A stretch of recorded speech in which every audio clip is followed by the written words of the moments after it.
ನಮಸ್ಕಾರ ಸ್ನೇಹಿತರೆ, ಎಲ್ಲರಿಗೂ ಹೊಸ ವರ್ಷದ ಶುಭಾಶಯಗಳು. ನಾನು 4 ಅವರ್ ಮುಂಚೆನೇ ವಿಶ್ ಮಾಡ್ತಾಯಿದ್ದೀನಿ.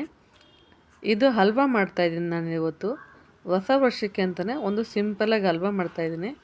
ಇದಂತೂ ತುಂಬ ಈಸಿಯಾಗಿ ಮಾಡ್ಕೋಬೋದು. ಇದಕ್ಕೆ ಜಾಸ್ತಿ ಪದಾರ್ಥ ಬೇಕಾಗಲ್ಲ, 1-2 ಪದಾರ್ಥ ಇದ್ರೆ ಸಾಕು, ಹಲ್ವಾ ರೆಡಿಯಾಗುತ್ತೆ. 1 ಕಪ್ಪು ಬೆಲ್ಲ ತೊಗೊಂಡಿದ್ದೀನಿ. ಅದೇ ಕಪ್ಪಲ್ಲಿ ನಾನು 3 ಕಪ್ಪಷ್ಟು ನೀರು ಹಾಕ್ಕೊಂಡಿದ್ದೀನಿ. 3 ಕಪ್ ಹಾಕಬೇಕು. 1 ಕಪ್ ಬೆಲ್ಲಕ್ಕೆ ನಾವು ಯಾವ ಕಪ್ಪಲ್ಲಿ ಬೆಲ್ಲ ತಗೋತೀವೋ ಆ ಕಪ್ಪಲ್ಲಿ 3 ಕಪ್ ಹಾಕ್ಕೊಂಡ್ರೆ ಸಾಕಾಗುತ್ತೆ. ಬೆಲ್ಲ ಕರಗಿದ್ಮೇಲೆ ಸ್ವಲ್ಪ ಇದನ್ನು ಫಿಲ್ಟ್ರ್ ಮಾಡ್ಕೋಬೇಕು. ನಾವು ಟೀ ಕಾಫಿ ಕುಡಿತೀವಲ್ಲ, ಅದರಲ್ಲೇ ನಾನು ಫಿಲ್ಟ್ರ್ ಮಾಡ್ಕೊತಾ ಇದ್ದೀನಿ. ಸ್ವಲ್ಪ ಮಣ್ಣಿರುತ್ತೆ, ಅದಕ್ಕೆ ಫಿಲ್ಟ್ರ್ ಮಾಡ್ಕೊಂಡಿದ್ದೀನಿ. ಅದೇ ಬಾಣಲಿ ಇಟ್ಕೊಂಡಿದ್ದೀನಿ ನಾನು. ಬೆಲ್ಲ ಕರಗಿಸ್ಕೊಂಡಲ್ವ, ಅದೇ ಬಾಣಲಿ 4 ಸ್ಪೂನ್ ತುಪ್ಪ ಹಾಕ್ಕೊತೀನಿ. ತುಪ್ಪ ಸ್ವಲ್ಪ ಬಿಸಿ ಆದಮೇಲೆ ಅದಕ್ಕೆ ಸ್ವಲ್ಪ ಬಾದಾಮು, 4 ಪೀಸ್ ಬಾದಾಮ್ ಕಟ್ ಮಾಡಿ ಹಾಕ್ಕೊಂಡಿದ್ದೀನಿ.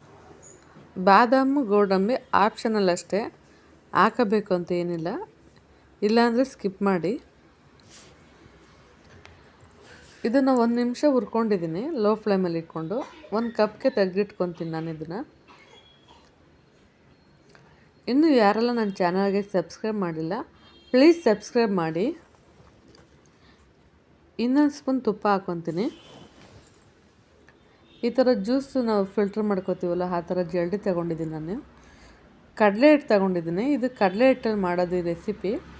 1 ಕಪ್ ಕಡಲೆ ಹಿಟ್ಟು ತಗೊಂಡು ಜಲ್ಡಿ ಮಾಡ್ಕೊಂಡಿದ್ದೀನಿ.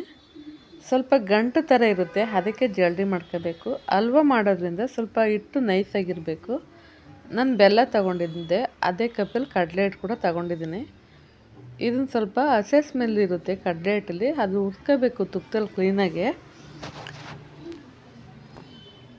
1-2 ನಿಮಿಷ ಲೋ ಫ್ಲೇಮಲ್ಲಿ ಇಟ್ಕೊಂಡು 1-2-3 ನಿಮಿಷ ಹುರ್ಕೊಂಡ್ರೆ ಸಾಕು. 2-3 ನಿಮಿಷ ಹುರ್ಕೋಬೇಕು ಲೋ ಫ್ಲೇಮಲ್ಲೇ, ಹೈ ಫ್ಲೇಮಲ್ಲಿ ಇಟ್ಕೊಂಡು ಹುರ್ಕೋಬಾರ್ದು ಇದನ್ನು.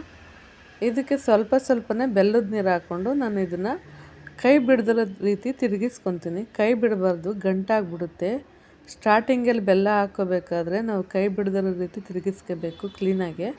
ಸ್ವಲ್ಪನೇ ಹಾಕಬೇಕು ಬೆಲ್ಲದ ನೀರು, ಜಾಸ್ತಿ ಒಂದೇ ಸರಿ ಹಾಕಬಾರ್ದು. ನೋಡಿ, ನಾನು ಈ ಥರ ಹಾಕ್ಕೊಂಡು ಎಲ್ಲ ತಿರುಗಿಸ್ಕೊತಾ ಇದ್ದೀನಿ. ಈ ರೆಸಿಪಿ ಅಂತೂ ತುಂಬ ಚೆನ್ನಾಗಿರುತ್ತೆ, ಈಸಿಯಾಗೂ ಕೂಡ ಮಾಡ್ಕೋಬೋದು. ಅಡುಗೆ ಮಾಡೋಕ್ಕೆ ಬರ್ದಿರೋರು ಕೂಡ ಈ ರೆಸಿಪಿ ಮಾಡ್ಬೋದು, ಅಷ್ಟು ಈಸಿಯಾಗಿರುತ್ತೆ. ಇನ್ನು ಸ್ವಲ್ಪ ಬೆಲ್ಲದ ನೀರು ಹಾಕ್ಕೊಂಡು ನಾನು ತಿರ್ಸ್ಕೊತಾ ಇದ್ದೀನಿ. ಸ್ವಲ್ಪನೂ ಗಂಟಾಗಬಾರ್ದು, ಆ ರೀತಿ ತಿರುಗಿಸ್ಕೋಬೇಕು, ಹಲ್ವಾ ಗಂಟಿರಬಾರ್ದು. ಲೋ ಫ್ಲೇಮಲ್ಲಿ ಇಟ್ಕೊಂಡ್ರೆ ಕ್ಲೀನಾಗಿ ನಾವು ತಿರುಗಿಸ್ಕೋಬೋದು, ಗಂಟಿಲ್ದಿರೋ ರೀತಿ.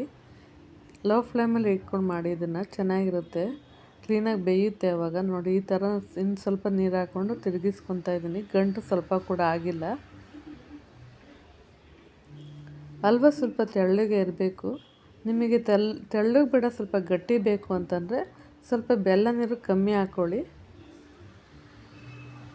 ನೋಡಿ, ಇಷ್ಟು ಆಗೈತೆ. ಈ ರೀತಿ ತಿರ್ಸ್ಕೊತಾ ಇರಬೇಕು. ನಾವು ಕೈ ಬಿಡದ್ರೆ ಬೆಂದರೆ ಅದೇ ಬಾಣಲಿ ತಳೆ ಕೈ ಸ್ವಲ್ಪ ಬಿಟ್ಟರೆ ಅದು ತಳೆ ಹಿಡಿದು ಬಿಡುತ್ತೆ.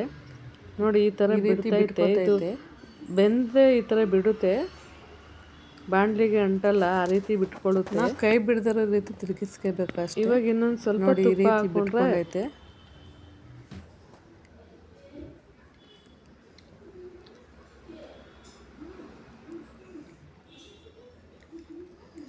ಇನ್ನು ಸ್ವಲ್ಪ ತುಪ್ಪ ಹಾಕ್ಕೊಂಡು ಇದನ್ನು ಹಾಗೆ ತಿರುಗಿಸ್ಕೊತೀನಿ. ಆಲ್ಮೋಸ್ಟ್ ಇದು ರೆಡಿ ಆಯಿತು. ಇನ್ನೊಂದು ಅರ್ಧ ನಿಮಿಷ ಸಾಕು ಇದನ್ನು ತಿರುಗಿಸ್ಕೊಂಡ್ರೆ. ತುಪ್ಪ ಹಾಕ್ಬಿಟ್ಟು ನೋಡಿ, ಈ ರೀತಿ ಎಲ್ಲ ಬಿಟ್ಕೊಂಡೈತೆ. ಬಾಂಡಿಗೆ ಸ್ವಲ್ಪ ಕೂಡ ಹಣ್ತಾ ಇಲ್ಲ. ನೋಡಿ, ಹಲ್ವಾ ಈ ರೀತಿ ಬಿಟ್ಕೊಂಡ್ರೆ ರೆಡಿ ಆಗೈತೆ ಅಂತ ಅರ್ಥ. ಇವಾಗ ಸರ್ವ್ ಮಾಡ್ಕೊತಾ ಇದ್ದೀನಿ ನಾನು. ಇದಂತೂ ತುಂಬ ಚೆನ್ನಾಗಾಗಿತ್ತು, ನೀವೊಮ್ಮೆ ಟ್ರೈ ಮಾಡಿ. ಫ್ರೈ ಮಾಡಿರೋಂಥ ಬಾದಾಮ್ ನಾನು ಕೂಡ ಹಾಕ್ಕೊತಾ ಇದ್ದೀನಿ. ನೋಡಿ, ಕೈಗೆ ಸ್ವಲ್ಪ ಕೂಡ ಅಂಟಲ್ಲ. ಬಾದಾಮ್ ಇಲ್ಲ, ಆಪ್ಷನಲ್ ಅಷ್ಟೇ, ಹಾಕಬೇಕು ಅಂತ ಏನಿಲ್ಲ. ನೀವು ಯಾವ ಡ್ರೈ ಫ್ರೂಟ್ಸ್ ಕೂಡ ಹಾಕೋಬೋದು. ಇಷ್ಟ ಆಗಿರೋ ಒಂದು ಲೈಕ್ ಮಾಡಿ, ಶೇರ್ ಮಾಡಿ, ಕಮೆಂಟ್ ಮಾಡಿ. Thank you for watching.